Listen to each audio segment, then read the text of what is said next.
ചിരിക്കുകയാ. ധൈര്യമുണ്ടോ 60 വയസ്സുള്ള വാപ്പാ, 50 വയസ്സുള്ളവര്, 40 വയസ്സുള്ളവര്, എടാ നീ മരിക്കുമെന്ന് പറഞ്ഞാ ചിരിക്കാൻ കഴിയോ? 29 വയസ്സുള്ള ഫാത്തിമ ബീബി റളിയല്ലാഹു തആല അൻഹയോട് അല്ലാഹുവിന്റെ റസൂൽ പറഞ്ഞു, ഫാത്തിമ ഫാത്തിമ, ഉപ്പാന്റെ പുറകെ എന്റെ പൊന്നുമോളുമുണ്ട്. ഫാത്തിമ ചിരിക്കുകയാണ്, ഫാത്തിമ ചിരിക്കുകയാണ്. എല്ലാവരും ചോദിച്ചു, എന്തിനാ നീ ചിരിച്ചത്?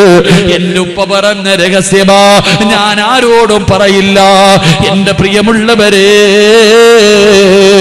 അല്ലാഹുവിന്റെ പ്രവാചകൻ സല്ലല്ലാഹു അലൈഹി വസല്ലമ തങ്ങൾ ഈ ലോകത്തോട് യാത്ര പറയുമ്പോ തന്റെ പൊന്നാര മകളടുത്തുണ്ട്.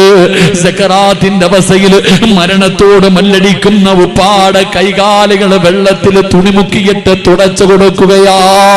അല്ലാഹുവേ, ഫാത്തിമാന് സഹിക്കാൻ കഴിഞ്ഞില്ല, ഫാത്തിമയ്ക്ക് സഹിക്കാൻ കഴിഞ്ഞില്ല. അവിടുത്തെ ശറഫാക്കപ്പെട്ട ജനാസ കബറടക്കിയിട്ട് വന്നപ്പോ അല്ലാഹുവിന്റെ റസൂലിന്റെ ഖാദിമായ അനസ് റളിയല്ലാഹു തആല അൻഹു, ആ അനസ് തങ്ങളോട് ഫാത്തിമ ചോദിച്ചു, അനസ് നിനക്കെങ്ങനെ തോന്നി? അനസ് റളിയല്ലാഹു തആല അൻഹുവിനോട് ഫാത്തിമ ബീവി റളിയല്ലാഹു തആല അൻഹ ചോദിച്ചു, അനസ് എന്റെ ഉപ്പാടെ നെഞ്ചിന്റെ മുകളിൽ മണ്ണ് വാരിയിടാൻ നിനക്കെങ്ങനെ കഴിഞ്ഞു അനസ്? അല്ലാഹുവേ, വല്ലാത്ത സ്നേഹം. അലിയാര് തങ്ങൾ പറയുകയാണ്, റസൂലുള്ള വഫാത്തായപ്പോ എനിക്ക് 2 നഷ്ടമാവുണ്ടായത്. റസൂലുള്ള വഫാത്തായപ്പോ എനിക്ക് 2 നഷ്ടമുണ്ടായി. ഒന്നാമത്തെ നഷ്ടം മുത്തുനബി പോയി. അല്ലാഹുവിന്റെ പ്രവാചകൻ വഫാത്തായത് എനിക്ക് വല്ലാത്ത നഷ്ടമാണ്. 2, അലിയാര് തങ്ങൾ പറയുകയാ, അവിടെന്ന് പറയുകയാണ്, ഫാത്തിമ, എന്റെ ഫാത്തിമ മരിക്കുന്ന കാലം വരെ ചിരിച്ചിട്ടില്ല. അല്ലാഹുവിന്റെ റസൂൽ സല്ലല്ലാഹു അലൈഹി വസല്ലമ തങ്ങൾ വഫാത്തായതിനു ശേഷം ഫാത്തിമ ബീവി മരിക്കുന്ന ദിവസം വരെ പിന്നെ ഒരിക്കൽ പോലും ചിരിച്ചിട്ടില്ല.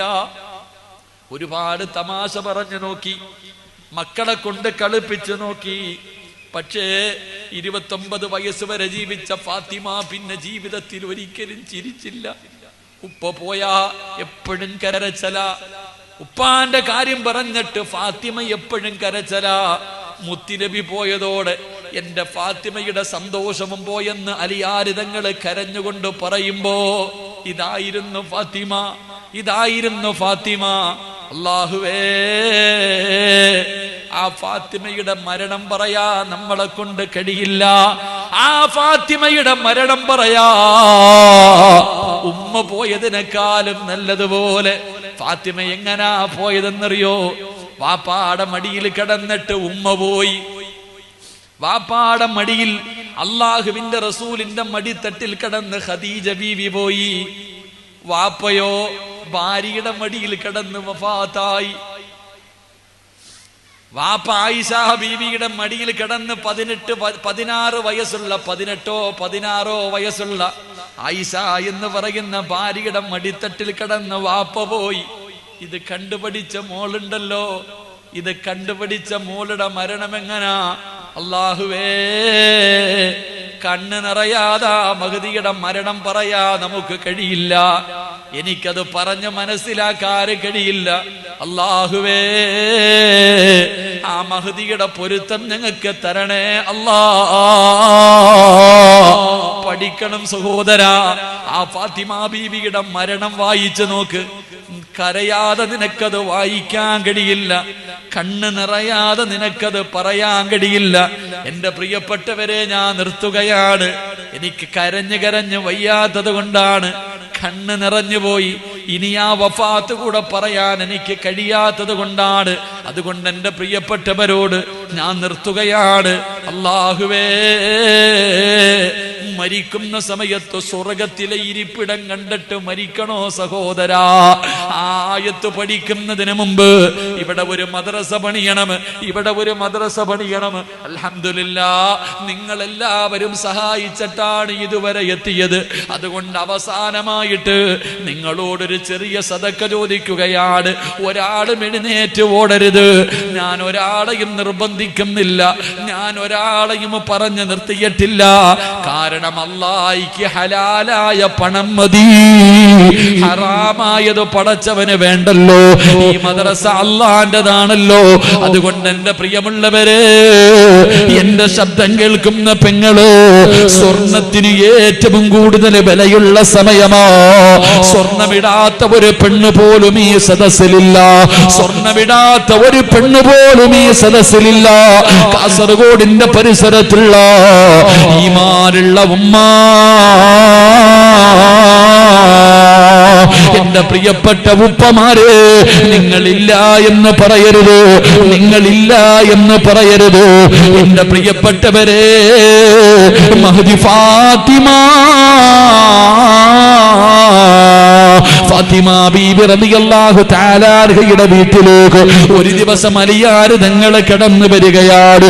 അലിയാര് തങ്ങളുടെ മുഖത്ത് വല്ലാത്ത സന്തോഷവാ, അലിയാര് തങ്ങളുടെ മുഖത്ത് വല്ലാത്ത സന്തോഷവാ. എന്തേ കാരണമെന്നറിയോ? ഒരു സ്വർണ്ണവളയുമായിട്ടാണ് കടന്നു വരുന്നത്, ഒരു സ്വർണ്ണവളയുമായിട്ടാണ് കടന്നു വരുന്നത്. ഗനീമത്തിന്റെ സ്വത്ത് വിഹിതം വെച്ചപ്പോ അതിനകത്ത് നിന്ന് അലിയാര് തങ്ങൾക്ക് കിട്ടിയ വളയാ. ഇത് കൊണ്ടുവന്നിട്ട് ഫാത്തിമാന്റെ കയ്യിൽ കൊടുക്കുകയാ, ഇത് കൊണ്ടുവന്നിട്ട് ഫാത്തിമയുടെ കയ്യിൽ കൊടുക്കുകയാ. പടച്ചവര്, ഒരു സ്വർണ്ണവളയിട്ട കാലം ഓർമ്മയില്ലല്ലോ. ആദ്യമായിട്ട് കിട്ടിയതാണല്ലോ, ആദ്യമായിട്ട് കിട്ടിയതാണല്ലോ. ഫാത്തിമ ബീബി റളിയല്ലാഹു തആല വളരെ സന്തോഷത്തോടുകൂടി തന്റെ കയ്യിലേക്ക് ആ വളയിടുകയാണ്. പടച്ചവനെ, വല്ലാത്ത സന്തോഷത്തോടെ നിൽക്കുമ്പോഴാണ് അള്ളാഹുവിന്റെ പ്രവാചകന് കടന്നു വരുന്നത്. ഫാത്തിമ ബീവിയുടെ വീട്ടിലേക്ക് വാപ്പ ഇങ്ങനെ കടന്നു വരികയാണ്. ഫാത്തിമ വളരെ സന്തോഷമായി. ആദ്യമായിട്ട് കിട്ടിയ ഒരു വളയാണല്ലോ, അതും സ്വർണ്ണ വളയാണല്ലോ. ഫാത്തിമ ബീബി റളിയല്ലാഹു തആല അൻഹ ആ വള ഇങ്ങനെ പൊക്കി കാണിക്കുകയാ.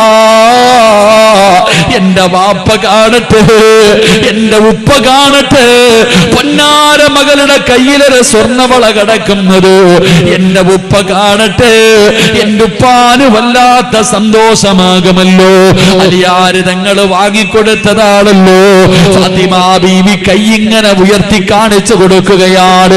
അള്ളാന്റെ റസൂല് വീടിന്റെ മുന്നിലേക്ക് വരുമ്പോ ഫാത്തിമ ബീവി ഇങ്ങനെ കൈ ഉയർത്തി കാണിക്കുമ്പോ അതുവരെ ചിരിച്ചു കൊണ്ടിരുന്ന പ്രവാചകന്റെ മുഖമങ്ങ് വാടുകയാണ്. അള്ളാന്റെ റസൂല് തിരിച്ചു നടക്കുകയാണ്. വീടിന്റെ അകത്ത് കേറാതെ തിരിച്ച് റസൂലുള്ള പോവുകയാ. ഫാത്തിമയ്ക്ക് സങ്കടമായി. എന്റെ ഉപ്പ എന്തേ കേറാത്തത്, എന്റെ ഉപ്പ എന്തേ കേറാത്തത്? അല്ലാഹുവേ, ഫാത്തിമ ഇറങ്ങി ഓടുകയാണ്. വാപ്പാ എന്ന് വിളിച്ചുകൊണ്ട് ലോകത്തിന്റെ നേതാവിന്റെ പുറകെ തന്റെ പൊന്നാര മകളിറങ്ങി ഓടുകയാ. അല്ലാഹുവേ, ഓടിച്ചെന്നിട്ട് ചോദിക്കുന്നു, വാപ്പാ എന്തേ ഉപ്പാ, എന്തേ ഉപ്പാ എന്റെ വീടിന്റെ അകത്ത് കേറാതെ തിരിച്ചു പോകാനുള്ള കാരണം എന്താ?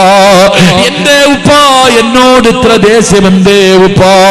അല്ലാഹുവിന്റെ റസൂൽ എവിടെന്ന് ചോദിക്കുമ്പോ പ്രവാചകൻ എവിടെന്ന് പറഞ്ഞു, ഫാത്തിമ, അള്ളാന്റെ പള്ളിയുടെ പണി നടക്കുമ്പോ എന്റെ പൊന്നാര മകളുടെ കയ്യില് നരകത്തിലെ തീ കിടക്കുന്നല്ലോ. അള്ളാടെ പള്ളിയുടെ പണി നടക്കുമ്പോ എന്റെ പൊന്നാര മകളുടെ കയ്യില് നരകത്തിലെ തീ കിടക്കുന്നല്ലോ. അള്ളാന്റെ റസൂല് പറയുമ്പോ ജീവിതത്തിൽ ആദ്യമായിട്ട് കിട്ടിയവള, തന്റെ ജീവിതത്തിൽ ആദ്യമായിട്ട് കിട്ടിയ സ്വർണ്ണവള. അല്ലാഹുവേ, ഉപ്പാ എനിക്ക് വേണ്ട ഉപ്പാ, എനിക്ക് ഈ വള വേണ്ട ഉപ്പാ. നിക്ക് നരകത്തിന് വല്ലാത്ത പേടിയാ. ഈ വളയാണോ ഉപ്പാ? തന്റെ കയ്യിൽ കടന്ന സ്വർണവള ഊരിയിട്ട് മുത്തുനബിയുടെ കയ്യിലേക്ക് വെച്ച് കൊടുത്തെന്ന് ചരിത്രം പറയുമ്പോ, സഹോദരാ, എന്റെ ശബ്ദം കേൾക്കുന്ന പെങ്ങള്, സ്വർണം ഇട്ടുകൊണ്ട് നടക്കാൻ നിനക്ക് തന്നെ നാണമായത് കാരണം, സ്വർണ്ണ ഇട്ടുകൊണ്ട് നടക്കാൻ പെണ്ണുങ്ങൾക്ക് തന്നെ നാണമായത് കാരണം അലമാരിക്കകത്ത് പൂട്ടി വെച്ചിരിക്കുക. എന്റെ പ്രിയപ്പെട്ടവരെ, അള്ളാഹുവേ, നിങ്ങളുടെയൊക്കെ വീടിന്റെ മതില് കെട്ടിയ പൈസക്ക് എത്ര അപ്പ അല്ലെ? നിങ്ങളുടെ വീടിന്റെ മതിലിന് എത്ര ലക്ഷം ചെലവഴിച്ചു? ഇട്ടിരിക്കുന്ന ഗേറ്റിന്റെ പൈസ അറിയോ? എന്റെ പ്രിയപ്പെട്ടവരെ, അതുകൊണ്ട് ഞാൻ നിർത്തുകയാ. നിനക്ക് ഗൾഫിൽ കടയുണ്ടോ? കാസർഗോഡ് കടയുണ്ടോ? നിനക്ക് വലിയ വീടുണ്ടോ? സഞ്ചരിക്കാൻ വാഹനമുണ്ടോ? ഇതൊന്നും നിന്റെതല്ല, നിന്റെ മക്കളുടെതാ. നിന്റെതെന്ന് പറയാൻ എന്റെ പ്രിയപ്പെട്ടവരെ, നീ ചെയ്യുന്ന ജാരിയായ സദക്ക, മോനെ, നീ മരിച്ചുപോയാ നിന്റെ മോൻ ഉപ്പ നിനക്ക് ദുആ ചെയ്യോ? നിന്റെ ഖബറവൻ അറിയോ? തിരിഞ്ഞു നോക്കുമെന്ന് നിനക്ക് തോന്നുന്നുണ്ടോ? പക്ഷേ അള്ളാഹുവിന്റെ റസൂൽ സല്ലല്ലാഹു അലൈഹി വസല്ലമ തങ്ങൾ പറഞ്ഞു, ഖബറാളികൾ ഖബറിൽ കടന്ന് യാചിക്കുമെന്ന ദുആയ്ക്ക് വേണ്ടി. പക്ഷേ നീ യാചിക്കണ്ട. ഈ മദ്രസ ഇവിടെ പണിതാൽ എല്ലാ ദിവസവും രാവിലെ ഒരു ഫാത്തിഹ ഓതും, വിടുമ്പോ 3 സ്വലാത്ത് പറയും. എല്ലാ ദിവസവും രാവിലെയും വൈകിട്ടും മുടങ്ങാതെ നിന്റെ ഖബറിലേക്ക് അതെങ്കിലും വരും വാപ്പ. രാവിലെ ഈ മക്കള് ഫാത്തിഹ ഓതുവല്ലോ. ഞാനും നിങ്ങളും മദ്രസയെ പഠിച്ചതല്ലേ? ആ ഫാത്തിഹ ഓതിയിട്ടല്ലേ തുടങ്ങണേ. സ്വന്തം മക്കള് തിരിഞ്ഞു നോക്കിയില്ലെങ്കിലും വെള്ളിയാഴ്ച ഒഴികെ ഏകദേശം എല്ലാ ദിവസവും നിന്റെ ഖബറിലേക്ക് ഒരു ഫാത്തിഹയെങ്കിലും കിട്ടൂലേ വാപ്പ? അതും ഈ ഖിയാമത്ത് നാള് വരെ. അതുകൊണ്ട് ഞാൻ അള്ളാഹുവിന് വേണ്ടി നിങ്ങളോടൊരു സദക്ക ചോദിക്കാം. ആരെങ്കിലും കെട്ടിക്കാനോ രോഗിക്ക് കൊടുക്കാനോ വീട് വെക്കാനോ ഒന്നിനുമല്ല, അള്ളാഹിന് വേണ്ടി ചോദിക്കുകയാ.